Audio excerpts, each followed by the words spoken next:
Welcome to the Ghostly Gallery, a place to discuss the genre of horror in film, books, and in popular culture. Well, greetings, everyone. Welcome to our show. My name is Bruce Markison. Our producer is Tracy Asteria. Tracy won't be joining us on microphone, at least not initially, but we will have a lot of fun talking about film, horror movies, and the art of directing horror movies. Our featured guest is a director and a writer. His name is Ansel Faraj. Ansel, we welcome you to the program. Thank you for being with us. Thank you for having me. Give you a little bit of background on Ansel Faraj, and I first became aware of him with his 2019 film Loon Lake, but that was certainly not his first production. He has done nearly 40 productions, including full-length feature films and also shorter videos. Among the productions that he has done, a series of Doctor Mabuse films. We'll be talking about that. We will talk about his 2019 film with David Selby and Nathan Wilson, Loon Lake. We'll also talk about his most recent effort, 2023 release, Todd Tarantula, which has been drawing a lot of critical praise online. And so we thank you again for being with us. And as we begin the show, I wanted to talk to you about how you first became interested in horror. You were telling us off air that this was something that really began at a very early age, maybe earlier than most people get into the genre of horror. Yeah, my parents were very sort of big genre enthusiasts. My mom ran home from school to watch Dark Shadows every day, and my dad would show me the Ray Harryhausen movies of Sinbad and Jason and the Argonauts and all those. And so it was kind of always, I was always surrounded by it. And my mom also used to like tell me abridged versions of Anne Rice's Vampire Chronicles, which was not really child appropriate, but I got into it. And she would tell me the storylines of Dark Shadows as like bedtime stories. And when I was about 4, they had at the Pantages Theater in Los Angeles, this is the early 90s, Andrew Lloyd Webber's Phantom of the Opera played. And so they took me to see it. And this was, long before the film version, and the show was a little darker and a little scarier, and it wasn't sort of glittery as it's become now. And I was just fascinated by how they were doing this. How is he shooting fireballs across the stage? How are they dropping the chandelier, above the audience's heads, and the candles are rising out of the stage, and the fog and all this just, it was fascinating to me. And by the time the show was over, I was like, I want to do that. This is amazing. I want to do this. And that led me down the path of discovering the Phantom of the Opera movies and Universal monster movies at large. And when I was 5, I kind of decided I want to make movies. I wanted to do my own version of Phantom of the Opera, which I hope to still make one day. I had seen the Lon Chaney film and the Claude Rains film, and I loved that the way that you could affect an audience and draw them in and frighten them, or make them feel something, and also the effects, obviously. So that all just seemed like so much fun, and there was no real other option for me as a kid to accept. I want to do that. I want to make movies. You were telling us that one of the first horror films, maybe the first you ever saw, was the 1979 adaptation of Dracula with Frank Langella. And that made a real impression on you, even though you were still pretty young when you saw it. Yeah, it was the first R-rated movie I saw. My mom had the VHS of it, which had the original color print on it. And I was like 4 years old, 5 years old, somewhere in there. And one day she's like, well, let's watch Dracula. And I didn't know that the sexuality of it was kind of went above my head. But I knew this is it's an R-rated movie, and this is something adult that I don't normally get to see. And the atmosphere of it, with the fog and the horror aspects of him crawling down the side of the building, and ripping the sailor's throat out at the at the opening Mm. on the Demeter, was just again fascinating to me of how did they do this. And it didn't scare me. The undead Mina, the undead Mina scared me a bit with her glowing red eyes, which was very vivid on the color version.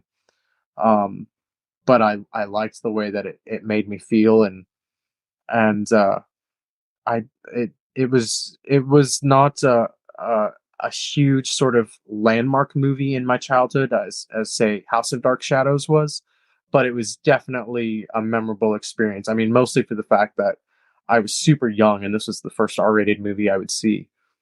And then my dad followed it up with Blade Runner, so which really kind of bothered me at the time as well. But yeah, it was just the music, John Williams' score, and that was was something that I loved. I remember at that young age, and so then we would watch the movie on occasion, and then yeah, as I dug deeper into the Universal monster films, and I saw Dracula with Bela Lugosi, that made an interesting contrast for me at how obviously restrained the Todd Browning film is versus the 70s version, Mm. but how each film would be different, and again, like the different Phantom of the Operas, how each film a had a different spin on the same mythology. So that just again fueled my drive to, well, I want to do my own. And I don't come from an industry family. I don't, I'm not a nepo baby, as they like to say nowadays. My parents did not work in the industry. We didn't have any family friends in the industry, so I was kind of left on my own device of if you want to do this, go ahead. We support you. We encourage you. We don't know how exactly to help, but go for it. And Yeah. so then, when I was young again, I convinced my parents, please get me a video camera. And one Christmas they finally did, and so I started making my own films with my Universal monster action figures and my camcorder. And I did a sequel to The Bride of Frankenstein where she crossed paths with Dracula's daughter, and it was really fun. And so I just kept going. And then as I got older, I would convince friends from school to come be in my movies. And uh, when I was 20 years old, I suddenly found myself with Jerry Lacey, Catherine Lee Scott, and Laura Parker in my living room, and we were about to do the table read for Doctor Mabuse. So it's been an interesting journey, and yeah, it's a lot of hard work. I will Yeah. not lie about that, but it's fun. What would you rather be doing? A 9 to 5 cubicle job, or playing pretend? And you know, there's no money. I don't come from money, and I've yet to make significant money, but it's the best feeling in the world making a movie. Most times. Yeah. And so let's go back to that 1979 version of Dracula. It's Yeah. interesting in a couple of ways. It's one of the more romantic versions of Dracula that's ever been made, and that's an impression that I think we still have to this day. Also, when it first entered theaters in 79, it came out in a full color format. But then later on, the director, John Badham, who had wanted it to be a black and white film, he took out a lot of the colors. He didn't make it completely black and white, but I guess desaturated the film, and it was almost devoid of color. It maybe like a 10% or 15% feel of color to it. I've never seen the color version. You've seen both versions, the one that Badham wanted, the one the studio wanted. Which one do you like better? The color version. It's just it's so much more rich, and there's this vibrant autumnal feel to it, the leaves and the landscapes, and the green cliffs in Whitby. And I remember when I got the DVD in 2004 when they reissued it for to time with Van Helsing. And I was really excited, and I put it in, and I didn't understand what was wrong. I figured something they had coded it wrong, or and the it was just very, very desaturated, and I felt like the life and the intensity of the movie had been drained. Something that's very apparent in the color version is the vampire's eyes. They glow red, and that was totally lost in John Badham's preferred desaturated version, and that drove me crazy for years. And I know I was not the only one. And then Scream Factory, when they Blu-ray, they reissued it with, one disc has John Badham's preferred cut, and the second disc has the cut that myself and everybody else prefers, which is the full-blooded color version, like that on. And it's just, I think it's a better film. It gives the life back to it. It's, and especially when you're comparing it to the older, the early films of the 30s, the color just it amplifies everything. It sets it apart from what's come before. Granted, the Hammer movies are in color too, but like it makes everything sexier. It makes everything more atmospheric.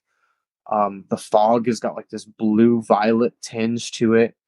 It's just like I keep saying, it has more life and impact. And I'm happy that they restored the color version to the Blu-ray. That's the only version I watch now. Yeah. I want to talk about another influence for you. Now, you're too young. You're in your early 30s. You're too young to have seen Dark Shadows during its original run from 1966 to 1971. But it was during the 1990s when the Sci-Fi Channel started to air reruns of Dark Shadows. And this is like 25 years later, 25 years after the fact. And even though the show was dated in some ways and had a lot of malaprops and it wasn't always a very smooth production, you really were drawn to it almost from the start. Yeah, I mean, as I'd mentioned, my mom used to ditch class to watch the show back on its original run. And and also, let me say something. When I was a kid, the flubs and the bloopers, if you want to call them that, the technical mishaps, I was aware that things were wrong, but it didn't affect my viewing. I didn't start laughing at it. I didn't make fun of it like the way people seem to enjoy nowadays. I was just sort of caught up in the stories that they presented. But yeah, my mom was an original fan, and she had Catherine Lee Scott's first book, My Scrapbook Memories of Dark Shadows. And she had gone to one of the book signings, and it had been autographed by Catherine and by Jonathan Frid. So she used to tell me the storylines of the show when I was super young. And around the same time as she showed me Dracula, she got the book down, and I started going through the book and looking at the photos and reading about it. And it spurred several things. First of all, that there's a whole process involved in making what you're watching on television or on film, for that matter. And it got me more excited of that this is something that can be made, that can be created, and fueled my desire to do the same. But I would see, photos of the show and photos from House of Dark Shadows that was included in the book. And it looked so cool. It looked so atmospheric, and I had a basic familiarity of the characters and the story from what my mom had told me. Sci-Fi Channel didn't exist at the time, but then MGM released the videotapes of House of Dark Shadows and Night of Dark Shadows, and my mom rented it, and she had never seen the movie, which I still think is very strange to me, considering she was watching the show at the time that it was originally airing, and they hyped the hell out of House of Dark Shadows back in 1970. But she had rented the tape, expecting it to be more or less like the series, and kind of left me alone. We were actually at my parents' friend's house down in the Palisades, and so I was off in like a bedroom watching it on videotape, and I made it halfway through to Carolyn's staking before Hmm. I was 5 years old also, and so I got up to that point, and Dan Curtis directed the hell out of that movie. It's a blood and thunder movie in every way, and Bob Covert's music is pounding away, and everybody's just on edge, and you know, and so it really rattled me, and I got so scared that I even got my mom, and she took the tape out when she saw how violent it was, and it took me another 2 years before I could finally see how it ended. Uh, and But I was scared, but I loved the way that it made me feel. I liked being scared, and I liked the way that just I kept thinking about it. I kept obsessing over it. I kept obsessing over, when Lisa Richards is attacked at the opening, and her violent, gory vampire bite on her neck, and how did they stake care? How did they do the blood coming out of the steak, and just all these things of like, this is so cool. And So it just, yeah, all of these things just fueled my passion to do the same. And House of Dark Shadows was much more impactful, I would say, than Frank Langella's Dracula, in setting me on a path to do this crazy job of filmmaking. And Night of Dark Shadows, I'm a very big champion of that film too. Uh, it's a shame that MGM cut 40 some minutes out of the movie, and it remains very unappreciated. But I have seen. I mean, I've been working on with Darren Gross on the restoration of that film, and I have seen Dan Curtis's original cut, and I think it's a great spooky ghost story, possession story. So both films have really impacted myself, critical in my filmmaking foundation. I want to talk about both those movies. You really hit a chord when you talk to me about House of Dark Shadows. It's easily one of my top 10 favorite horror films of all time. It is still underrated and underappreciated to this day. Occasionally, it'll be shown on Turner Classic Movies. I wish it were on TV more. It's just a wonderful film. It showed you what Dan Curtis could do when he wasn't limited in terms of budget. And they basically, they filmed everything and did everything in one take. You'd have boom mics that would move into sight, and actors would forget lines, flub lines. Even great actors like Jonathan Frid and Joan Bennett, they had times where they would forget lines. It would happen to pretty much everybody. But in the film, you can see with the expanded budget, the fact that they could take more time, they could do all these extra takes. And it really is in many ways a masterpiece. I mean, I think that and Burnt Offerings are as good as any films that Dan Curtis ever made. I'm really curious, although, about Night of Dark Shadows. That was the follow-up film that came out in 1971. And you said you've seen the restored version, the version that Dan Curtis wanted. And then he was told by this producer, James Aubrey, you've got to cut all this out of the movie, like 40 minutes worth, and had to make the cuts within, I think, a 48-hour span or a 24-hour span. It was absolutely ridiculous. Yeah. But you've seen the full version. How good is it? Yeah, I mean, yeah, it was a 24-hour span, and James Aubrey was the head of MGM. I mean, I have it on my hard drive. I have the footage. It's still a slow burn film in the same manner of Burnt Offerings. I I always think of it as like Dan Kurt. I mean, it's not about Barnabas, which is what all the fans have a problem with, and I very much disagree with them. Hmm. I mean, I'm going to be frank, they don't know what they're talking about. There's more to Dark Shadows than Barnabas, but it's Dan Curtis is showing, okay, I'm gonna do something different. I'm just gonna it's Dark Shadows in name, but I'm gonna do my own sort of haunted house film and a Mm. gothic romance. And that's what the long cut really is. I mean, it's a slow burn tale of possession. David Selby is slowly becoming possessed by his ancestor. And uh, there's some really great moments in the long cut. And for the past 10 odd years, we've been working, trying to get it out there. It exists. We re-spotted the film with Bob Cobert and placed all the music where it should be. Everybody has been recorded. We've selected a cast member. We've selected an actress to revoice Grayson Hall in a few scenes. Darren has uncovered about 10 to 15 minutes of original audio from the deleted footage that we have. Hmm.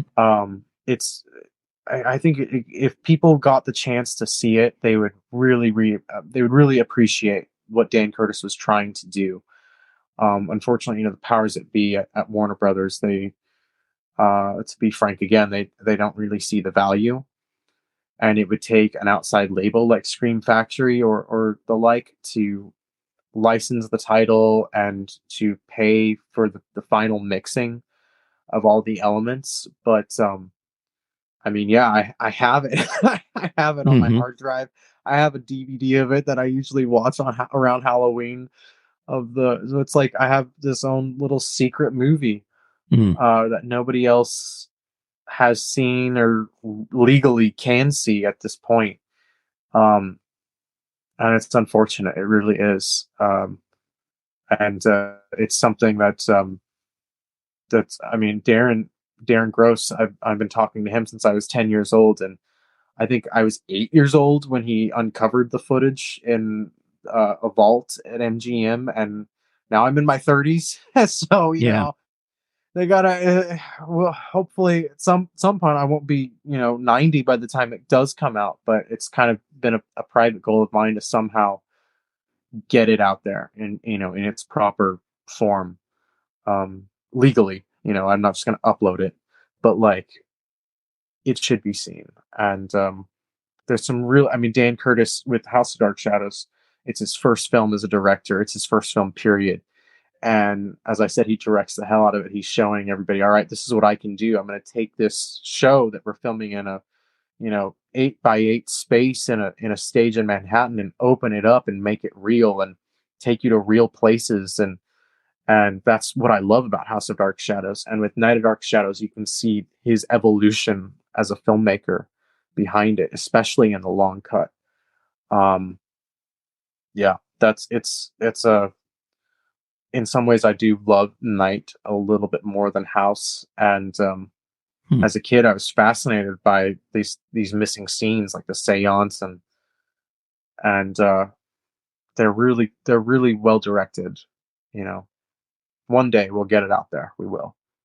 That's what I What keep do you telling think of the myself. chances of that happening are? And is this something that might happen sooner or later? Right now, they're not looking good. Hmm. With the people that are running Warner Brothers, they don't care. They don't care about the studio that they're running, let alone a catalog title that they inherited from the Turner Library that didn't make money in 1971. And I see online, the fans disparage Night of Dark Shadows, and this is where I get very upset. They're like, "It's not good. It's not about Barnabas." Well, this does not help the cause Yeah. because then the powers that be see this and they're like, "Well, even the fans don't like it. Why should we bother allocating X amount of funds to finish it and release it?" Like they don't even care. So it's very frustrating. I If I'm frustrated, Darren Gross, he's been living with it for many, many years, and he's incredibly frustrated with how the whole situation has been handled and how it's been janked around. At one point, when the Tim Burton film was coming out, it was they were promised that Night of Dark Shadows would be released in its director's cut, Hmm. and then there was a stupid mistake made within the home entertainment department, and they released the theatrical cut based on this mistake, and the Burton film didn't do well anyway, so they were like, why should we? Yeah. So it's not going to happen anytime soon. I hope that it will happen, and we'll see.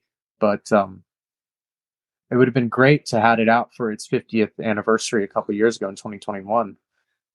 But that, yeah, it's come and gone. One last question on this. Would it really cost the studio that much to put this out? I mean, there's mixing costs. You know, we have to take the 3-strip negative and clean it up a bit. We have to, because something also I want to make clear, it's not like, because people also say they took these scenes and they removed them from the movie, so you can't just put them back into the movie. And I'm sorry, that's not the case. You're mistaken completely. There's a full existing negative that runs 128 minutes long, that is not just like, you know, a puzzle, a series of puzzle pieces. It's a fully intact film. But we have to clean it up, you know, visually, and do a 4K scan on it, you know, clean some specs and acclimate it. I mean, it's been sitting in a vault since 1971. And then, you know, the sound remixing. We have all of the cast members' audio. We have about 15 minutes of original on-set production track for several scenes that got cut. We respotted the music with Bob Cobert, but you know, there's mixing costs that are involved. There's the cleanup costs. So it's not, you're not looking at something outrageous, you know, compared to what they'll spend on a superhero movie today. But there is some change involved, and Warner Brothers, they do not care. You know, so as I said, it's going to have to take a boutique label like Scream Factory, to or the like, to license it. And also Warner's, they're notorious for not licensing titles out. You know, lately in the past 3 or 4 years, they've been a little more lenient with Scream Factory or with Criterion. But I mean, yeah, it's it'll take a miracle at this point, I think. Our guest is very talented and creative director and writer, Ansel Faraj. We continue with Ansel. So you knew by the time when you were 5 years of age that you wanted to be a director. This is what you wanted to do. You're influenced by Dark Shadows. You're also influenced by Langella's Dracula, the Phantom of the Opera production that you mentioned earlier. And that brings us to, I guess, a groundbreaking film for you, 2013, your Doctor Mabuse film, the first of a series of films. And this is very interesting to me. This not a character that you created. It was somewhat of a forgotten character that dated all the way back to a 1921 German novel. A series of films followed. I believe there was a run of films in the 30s. Then there were a number of films done in the 1960s, and then people kind of forgot about it. And then you decided to bring this character back to film. Tell us about that. Yeah, there was, you know, when I was growing up, I loved film history, and I would sit in front of Turner Classic Movies, and I would read any film history book I could get my hands on. So I wasn't unfamiliar with Fritz Lang and his works, and he did a trilogy of Doctor Mabuse films. You know, one in the 20s, one in the 30s, one in the 60s, and I had seen as a teenager his second film, you know, The Testament of Doctor Mabuse from the 30s, which was the last film he made in Germany before fleeing, primarily because the film was about it was a warning about the rise of the Nazis. And but the film itself is so dynamically made, and exciting, and it has some marvelous, you know, twists and turns. But then again, it's Fritz Lang; he's a master. And I really enjoyed this. I mean, Doctor Mabuse, he's one of the original supervillains of all time. He's been a noted influence on every single James Bond villain since Dr. No. Ian Fleming has said so. Um, Christopher Nolan had mentioned his influence on Heath Ledger's Joker. He has his fingers in many sort of supervillains. But he just as this character, he was fascinating to me, and um, I always said, oh, that would be fun to make a Mabuse film one day. And then as a teenager, I came up with an idea for what could it be, and I wrote it, and I sort of put it away on a shelf, and always, oh, this would be fun to make one day. And I had taken the character. I mean, it wasn't a remake or anything. I took the character and I broke the character down and sort of reinvented him a bit and did my own story with him, my own original take. And so when I was 20, I never went to film school. I kept making movies, growing up and all through high school and everything. And so when I was about 1920, my dad was very traditional and old school in that sense. Said, you got to go to film school. You've got to, I mean, I don't know how to help you, and you got to make connections there. And that's just how it's done. George Lucas went to USC. Like, this is the way things are. And I said, no, just let me make a movie. And so I thought, well, let me do Dr. Mabuse. And I had the script, and I'd always envisioned it as this gothic steampunk fantasy noir. And then I mean, the famous story is I contacted Catherine Lee Scott and Jerry Lacey, and I said, I'm this kid. I wrote this script, and there's these roles in this film that I would love for you to play. And much to my own surprise at the time, they got back to me and they agreed to do it. So we were off and rolling from there. Jerry Lacey, Catherine Lee Scott, both those. Also, Lara Parker, who played Angelique on Dark Shadows, is in the movie as well.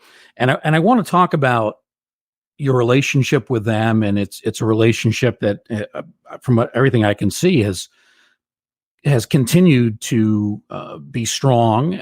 You've done other films with Catherine Lee, and I believe others with Jerry as well. But I want to talk about the unusual look to the film too.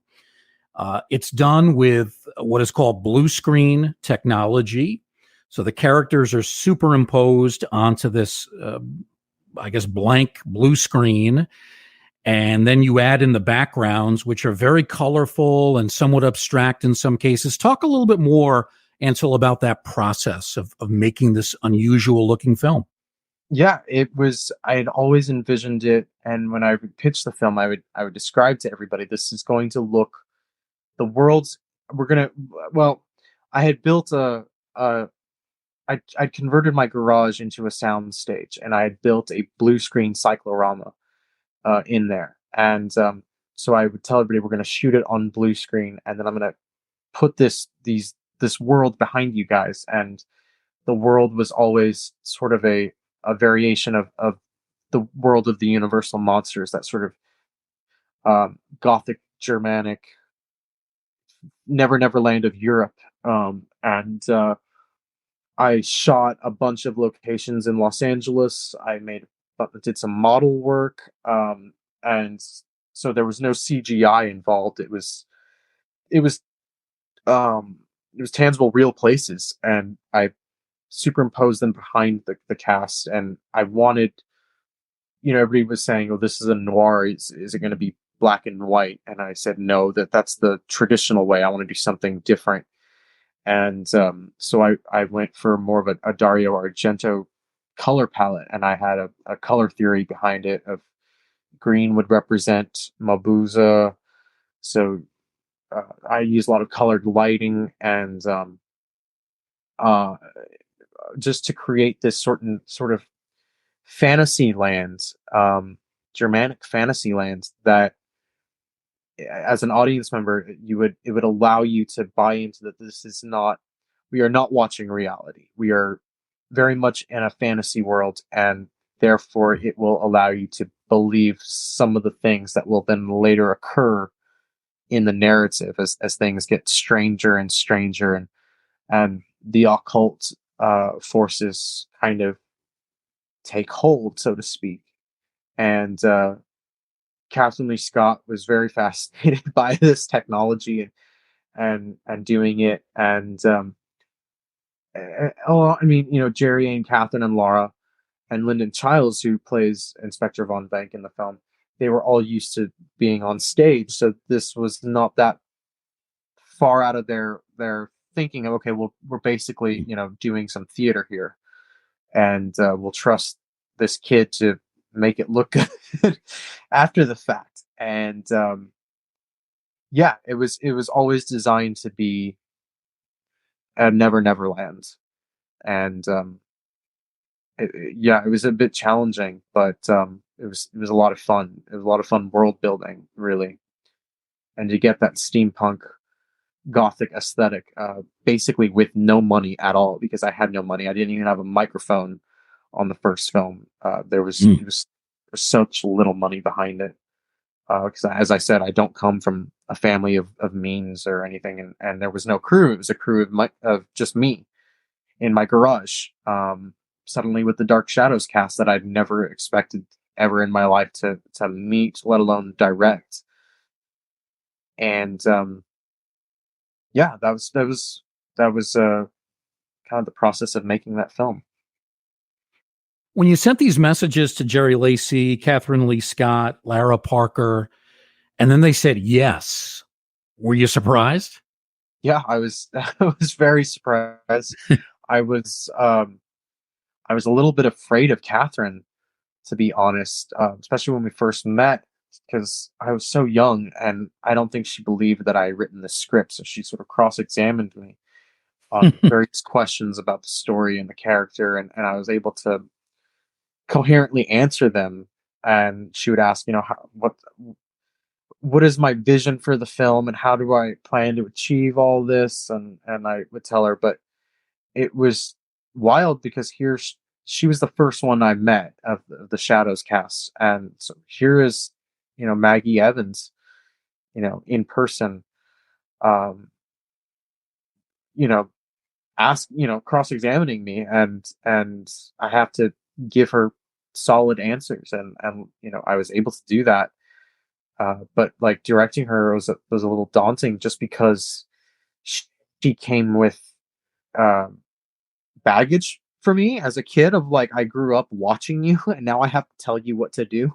And now I'm not, Catherine is a very big champion of mine, and I've learned so much from Catherine. I mean, she even taught me how to write a press release.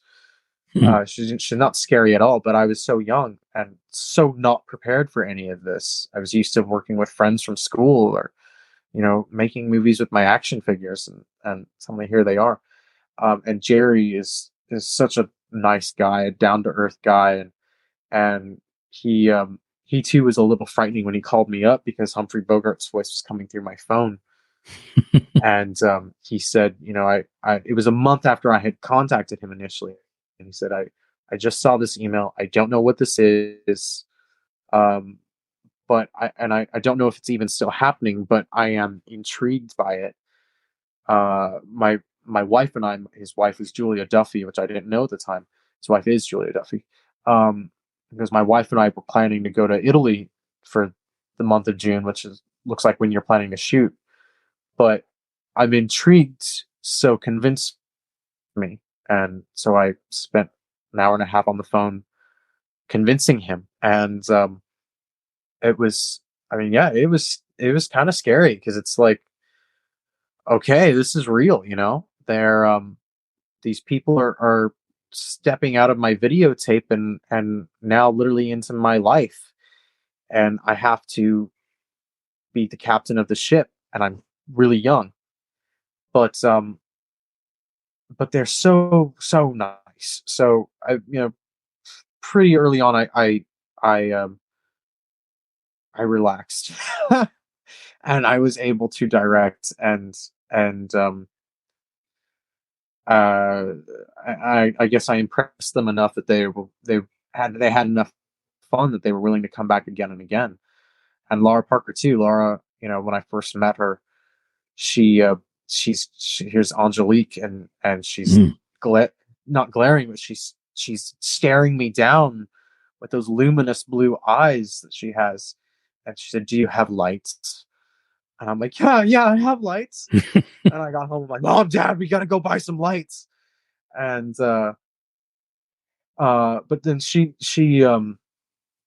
was I think she was just fascinated by me, and we had a long talk during the making of the movie, and she was asking me all my literary influences because she's a writer herself, and she was saying, you need to go back to school because she teaches. And I was like, "Yeah, but I hate school." And she goes, "Yeah, but you need to go to school." Yeah, and I'm sorry to say I never went back to school, but she definitely tried to get me to go back. And but she was intrigued by me. And and I keep saying they're all so nice now. I've worked with several of them, and I've known them for now many years, and they're this sort of crazy extended family that I have.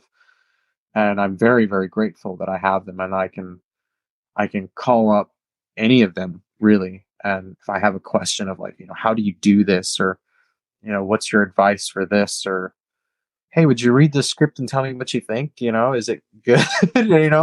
What do you think as an actor? And they're all, I know they're all in my corner. And yeah, I mean, that's something I never ever thought, I never anticipated, never dreamt of as a kid growing up, looking at Catherine's book or watching House of Dark Shadows or Night of Dark Shadows, that I would know them personally and be able to direct them time and time again in film after film after film. And it's something that I had said to them when I was putting together the first movie. Yeah, I do love Dark Shadows, and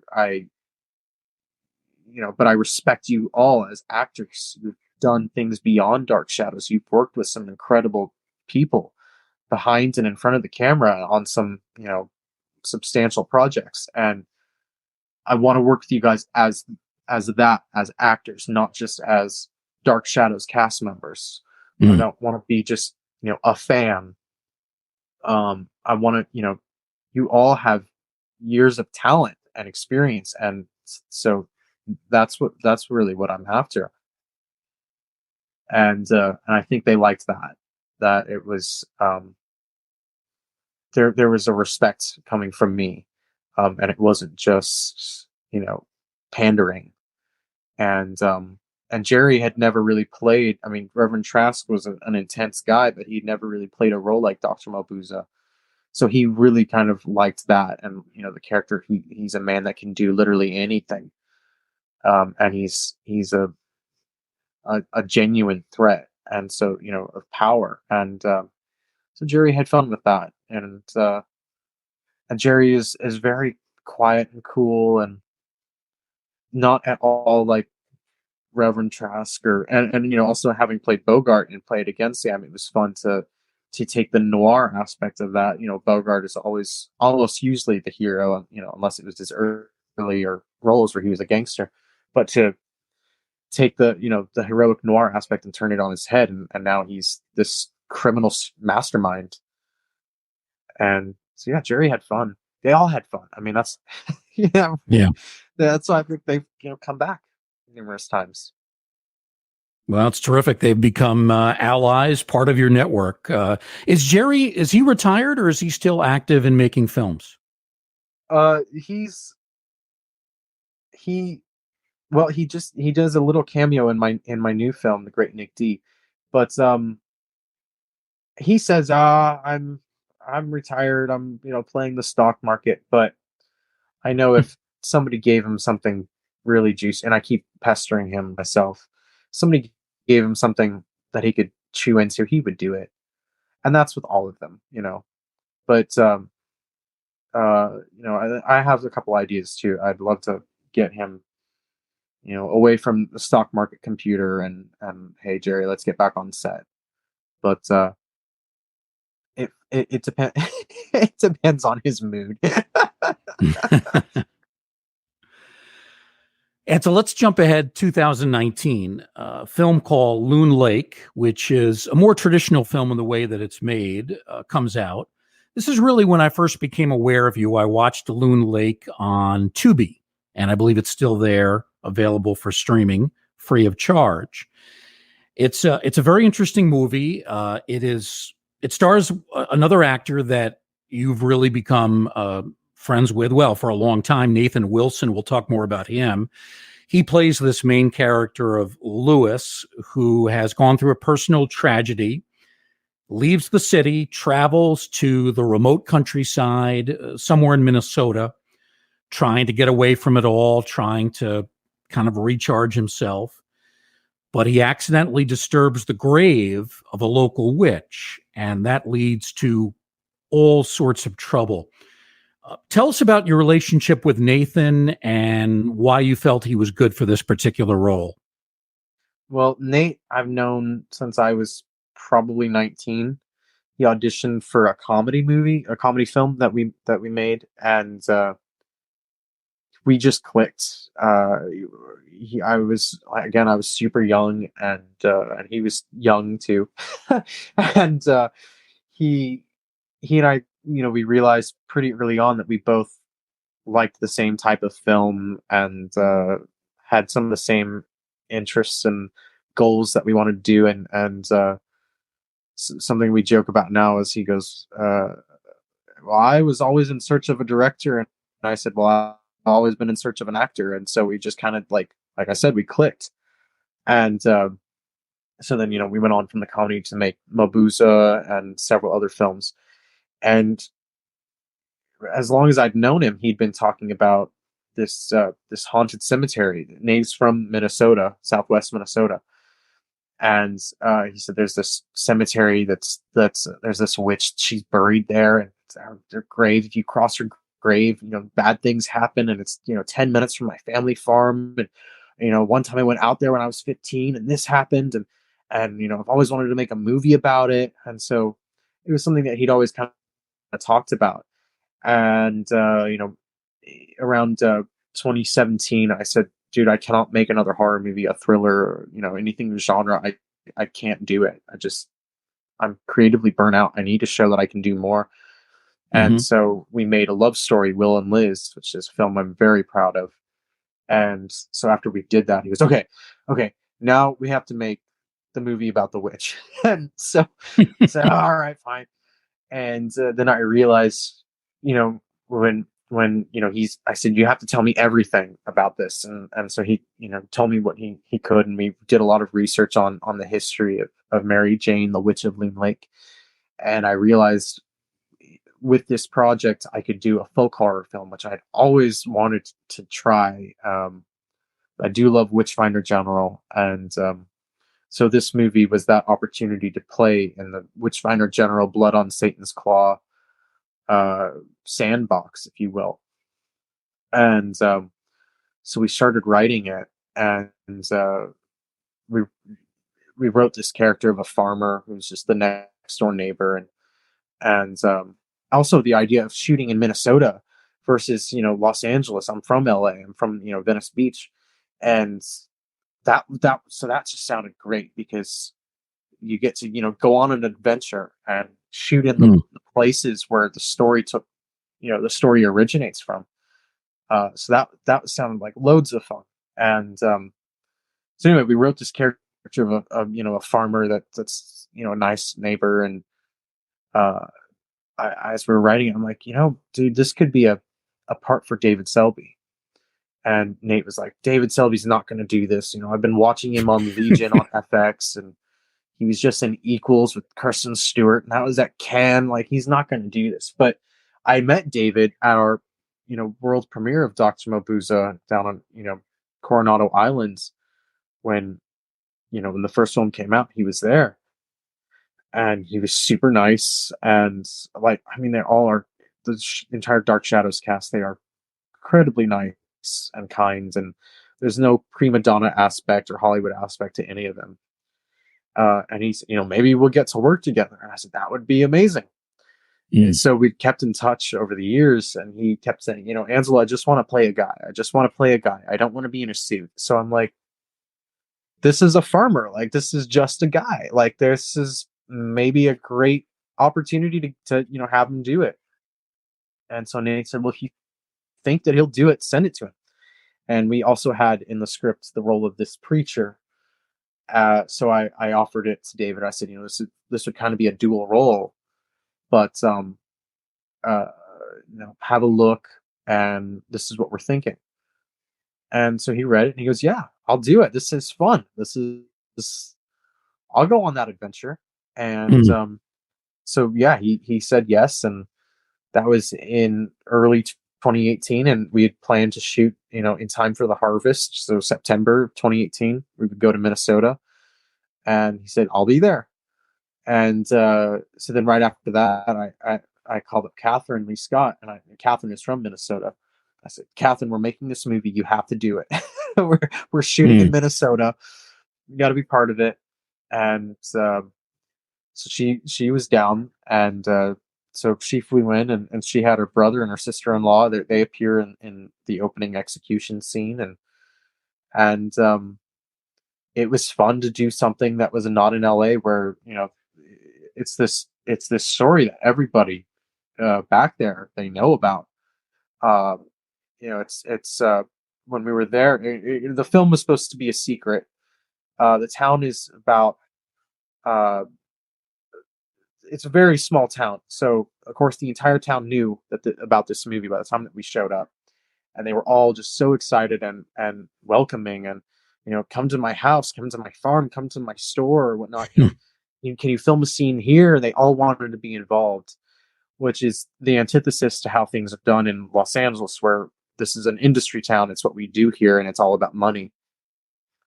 Again, which we didn't have any money, making Loon Lake. But so it was the best filmmaking experience I've had, just due to the excitement and encouragement of the people there. And they were telling us, we've grown up with this legend of Mary Jane, the Witch of Loon Lake. I went out there when I was, they would all tell us their stories, and like, we've all been waiting for something like this to happen, to bring this story that we've passed down generation after generation to life, and you guys are doing it. So, I mean, that was really special. It was really special. It was really nice, and going, we made the film, and then we went back there to premiere it, and we had to turn people away at the movie theater. We were like, this is an invite only experience. And we packed the movie. There was the area is so small, we had to go to Iowa to show the film, but everybody, they were lining up to see it, and to present it to them, and these people that have lived with this story of the witch of Loon Lake. It was incredible, and they loved it, which was very gratifying for us, that we did a good job. And yeah, The town is actually called Loon Lake. the town is Round Lake. Round Loon Lake. is 10 minutes from Round Lake. There's Spirit Lake, there's Indian Lake, there's several lakes, but Nate is from Round Lake, and that's where we shot most of the film, on his family farm, and then out at the cemetery where Mary Jane, the Witch of Loon Lake, is buried. And so yeah, it was all on location, and I got to play in the Witchfinder General sandbox, and I told my DP to watch it. I said, I want this to look like John Coquillian has shot it, and to embrace the landscape and the rural farmlands that obviously does not exist in Los Angeles, and to play up the naturalness, so that as the story unfolds, things are very real, and you start to wonder, is Lewis the main character? Are these things truly happening to him, or is he slowly losing his mind, because he's so grief stricken due to the tragedy that has befallen him at the start of the film. And yeah, it was the best experience making that film. David Selby is a huge name, not only from Dark Shadows, but he's done a lot of other primetime television. Not that long ago, I think he was on an episode of he was either Chicago Med or Chicago Fire. Chicago Fire. He's a Yeah. Chicago Fire. He's a He huge went straight presence. from he went straight from our set in Minnesota to Chicago Fire. Really? Yeah. Yeah. What's he like in person? He's just a down to earth, super nice guy. There's no pretension at all about him. He, he, he's not Richard Channing. He's not Quentin Collins. He's just this nice guy and so eager to please. And he's willing to any crazy thing I ask of him, he's willing to do it until I'm satisfied as the director. And there's no, as I've said with all of them, there's no prima donna Hollywood nature to them all. They're just super nice. And him and his wife Chip, they're incredibly supportive of me. And he always wants to do his best, and he will go out of his way to give you his best. And when we were making the movie, when he showed up, because we shot for a month, and when he showed up, again, everybody knew.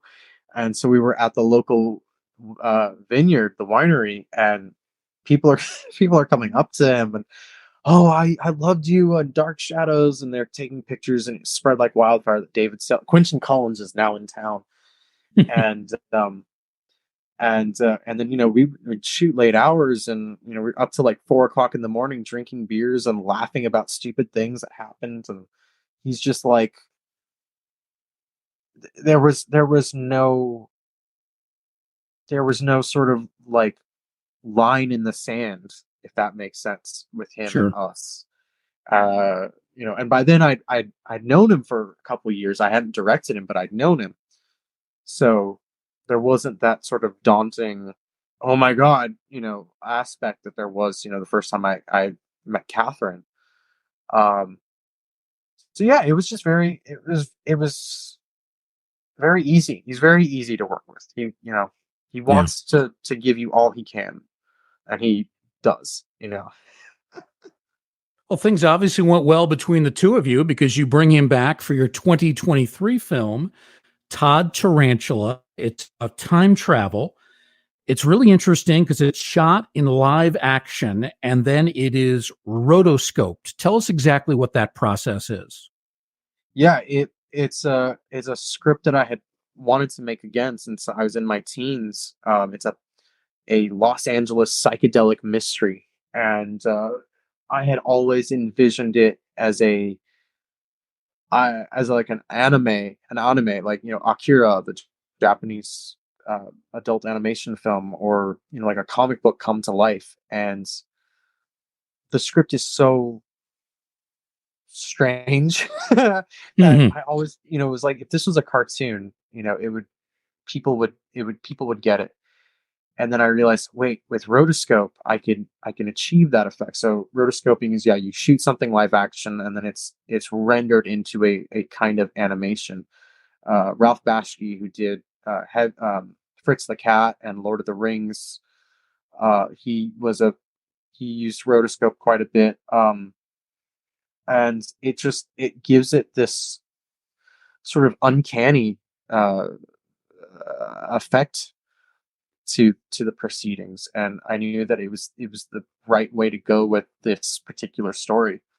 So yeah, we shot it all live action across Los Angeles, on location, various locations, and on stages, and there was no green screen involved, which kind of amazed me, because for years and years I always thought a lot of it would be green screen, because the story is so outrageous.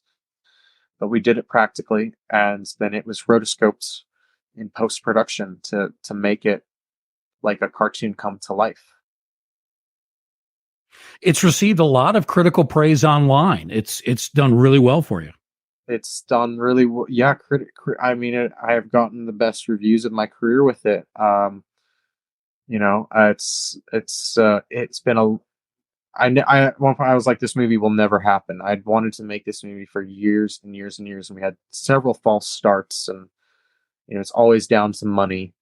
And then, after the pandemic, I said, I'm making Todd Tarantula. I have to make it now, because if I don't make it now, it will never get done, because I'm going to be too old to make it. I was a teenager when I wrote it, and Mm. I'm not anymore, And so, your thinking and your approach to things change as you grow and mature as a person, and as I've grown and matured as a filmmaker. So it's a young person's story. So I had to do it before I got too old to make it. That sounds very egotistical of me, but it's the truth. And it's about this young punk, Todd Tarantula, whose motorbike goes missing, and he starts to uncover that there's something. He's been estranged from his father, and there's something going on that obviously deals with his motorbike and with his father, and but also it goes into the mythology of Los Angeles, and sort of the urban legends of Los Angeles, of which we have many. And that swirling, or what it swirls around at the center of it all, is this figure, Lucifer Gray, played by David Selby, who seems to know what's up. And David was daunted by it, really. I had written, the script existed for many years. I wrote it originally for my mentor, Lyndon Childs, who was the first professional actor I ever worked with. He'd been directed by Alfred Hitchcock. He was on The Munsters. He was on The Twilight Zone. He did everything that you could think of. He did it. And when I met him when I was 18 years old. And so I wrote it. Lucifer was originally written for Lyndon. But then Lyndon passed away before we shot Doctor Mabuse 2. So anyway, David Selby finally played this role, and he was daunted by it, and I said, David, this is what I want, is seductive evil. Mm. And I know that you know what I'm talking about, and you can do it. He says, well, but because he's such a nice guy. But Ansel, is there something kind of redeeming about him? Is there some? And I'm like, well, no, but he's evil, and but out of this evil, something good can happen, because it is ultimately good versus evil, as any story ultimately is.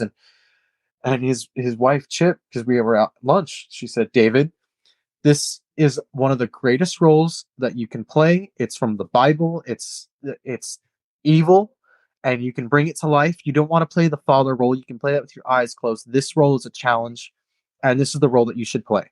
Mm. And then she turned to me and she goes, Ansel, if you have any problems with him, you let me know, and I will show up on set and make sure he does it. Nice. And I said, thank you, Chip. But so then David called me a week later, and he goes, I found him. I said, okay, I knew you would, David. And he had when he finally sort of let go of his own fears and his own good-hearted natureness and could dive into being just absolute wickedness and seductive evil, and he had a blast, and then he won Best Supporting Actor at the Hollywood Real Independent Film Festival for his performance, and I was very proud. So I don't really think he's actually won an acting award before, so for him to win for my film was nice. And it's he had fun. He had fun. Final question for our guest, Ansel Faraj. What's up next? What is your next project? We are in post-production on another script that has been around for many years.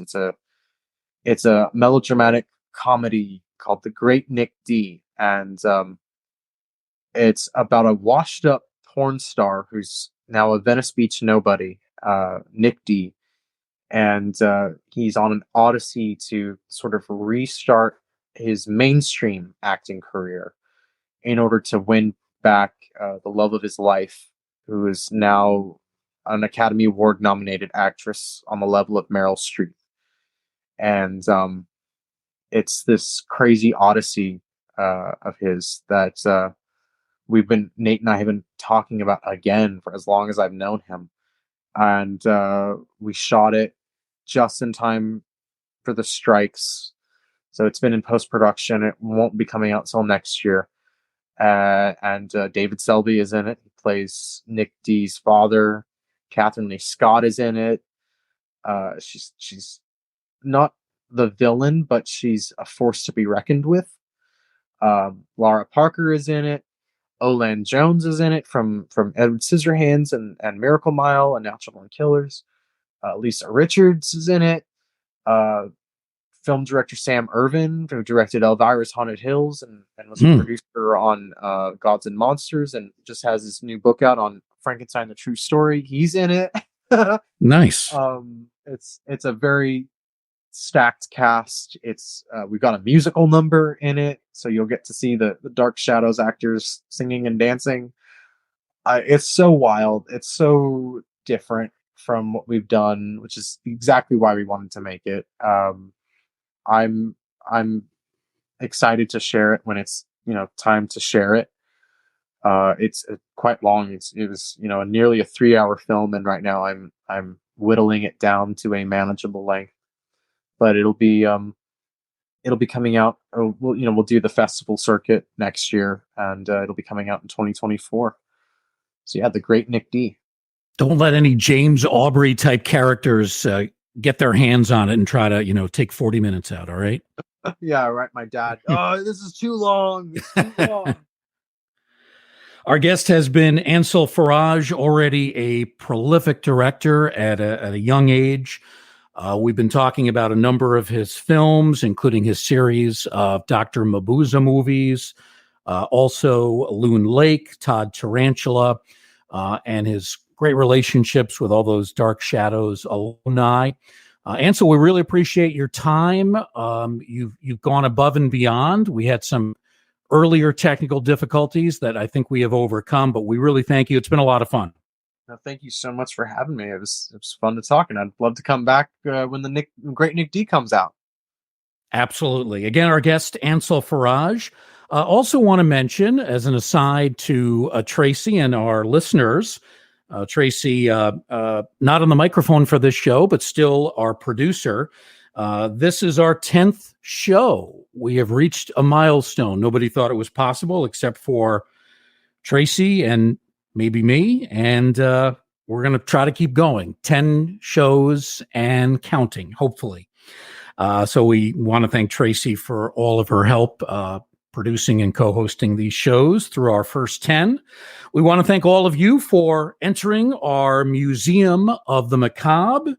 And we will hope that you'll join us next time right here in the Ghostly Gallery.